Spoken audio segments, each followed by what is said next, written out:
छत्रपती शिवाजी महाराजांच्या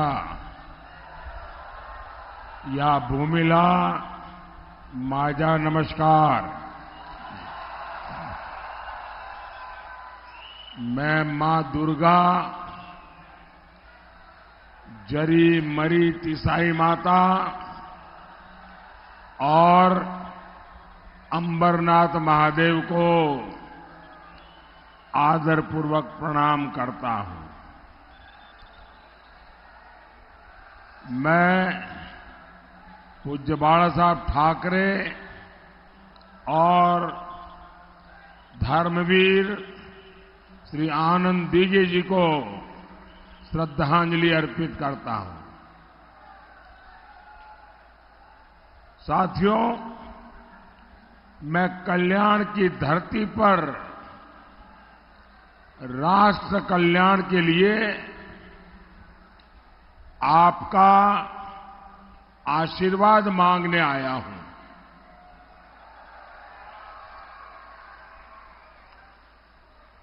राष्ट्र का कल्याण, गरीब का कल्याण,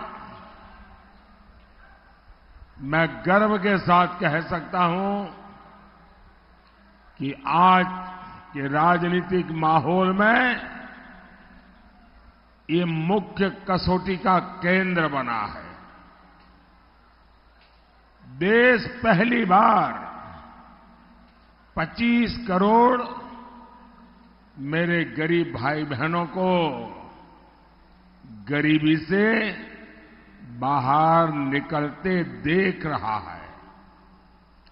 पहली बार हर गरीब के लिए पक्के मकान बनाने का पुरजोश काम चल रहा है। पहली बार हर घर को नल से जल मिले, ये अभियान सफलता की नई ऊंचाइयों को छू रहा है। पहली बार गरीब के पास बीमारी में मुफ्त इलाज के लिए गारंटी कार्ड है और गरीब के बेटे की सरकार ने गरीब को सबसे बड़ी प्राथमिकता दी है। साथियों, मुझे इसके बाद मुंबई के कार्यक्रम में पहुंचना है। माननीय मुख्यमंत्री जी भी वहां रहना चाहते हैं और इसलिए उनको बीच में से निकलना होगा ताकि वो वहां पहुंच पाए। तो मैं शिंदे जी को प्रार्थना करता हूं, आप निकलिए, मैं यहां संभाल लूंगा।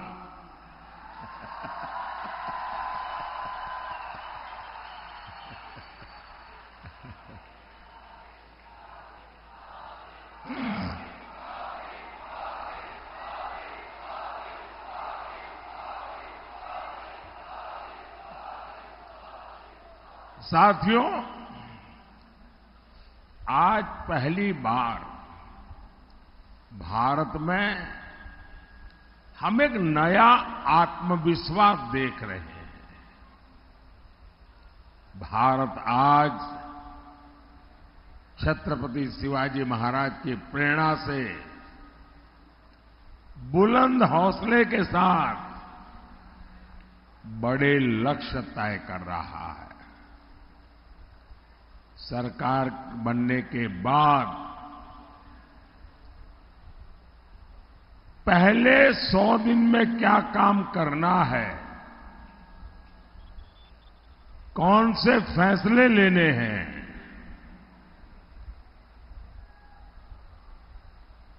इस पर लगातार काम किया है। ऐसा नहीं कि अब सरकार बन गई, चलो मालाएं पहनते घूमते फिरेंगे। आज जितनी मेहनत करता हूं, उतनी ही मेहनत 4 जून के बाद भी जारी रहेगी।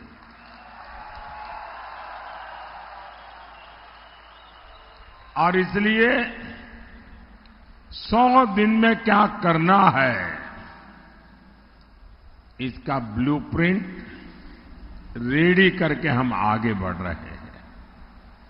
और मुझे कुछ लोग कहते हैं कि मोदी जी इतना आत्मविश्वास। मुद्दा मोदी के आत्मविश्वास का नहीं है, मुद्दा जनता जनार्दन का अरसपरस विश्वास का है।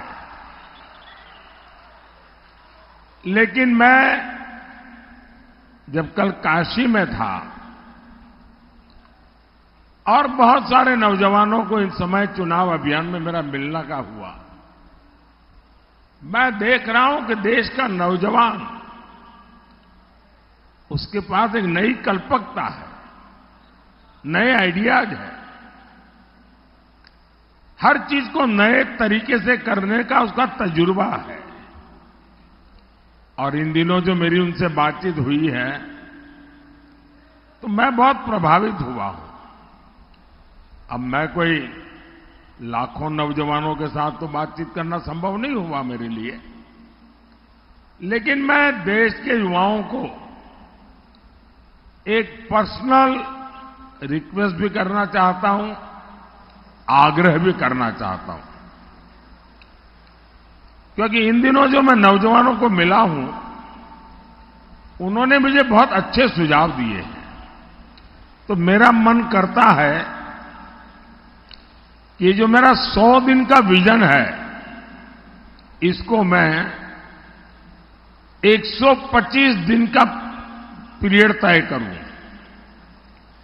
और जो 25 दिन नए मैं जोड़ रहा हूं, मैं चाहता हूं कि मेरे देश के नौजवान, उनके मन में जो ख्याल आए वो मुझे भेज दें। मैं उसमें से छांट करके ये 25 दिन बढ़ा करके मैं उसमें उसको शामिल करना चाहता हूं। क्योंकि मैं मानता हूं कि अब देश जिस तेजी से आगे बढ़ रहा है, हर पल नया विश्वास, नए सपने, नए संकल्प। और इसलिए मुझे पक्का विश्वास है कि देश के नौजवान मुझे वो सुझाव देंगे जो नॉर्मली हम लोगों की सोच में नहीं होते हैं, उसमें नयापन हो, भविष्य के लिए नक्कर बातें हो। और मैं चाहता हूं कि मैं इन युवाओं को लेकर के उनके विचारों के लिए 100 के दुनवा मला मेरा टाइम टेबल तो है ही है, अतिरिक्त 25 दिन का टाइम टेबल, उस दिशा में मैं सोच रहा हूं। मतलब कि करीब 4 महीने मैं बहुत तेजी से ऐसा फाउंडेशन तैयार करना चाहता हूं जिसके कारण मेरा 2047 का जो लक्ष्य है ना, वो और निकट भास आने लगे। और इसलिए मोदी का तो मंत्र है, आपके सपने, ये मोदी का संकल्प है। और आपके सपनों को जिसने मैंने संकल्प बनाया है, उसको सिद्ध करने के लिए मेरा पल पल आपके नाम,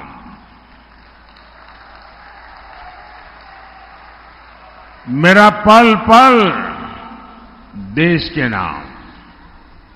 और इसलिए मैं कहता हूं 24/7 फॉर 2047।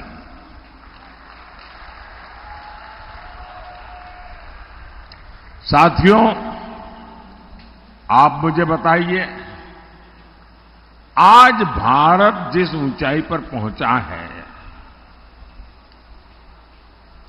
10 साल में दुनिया में, देश में, देश के हर कोने में, हर क्षेत्र में जो एक नई ऊर्जा, नया उमंग, नया विश्वास,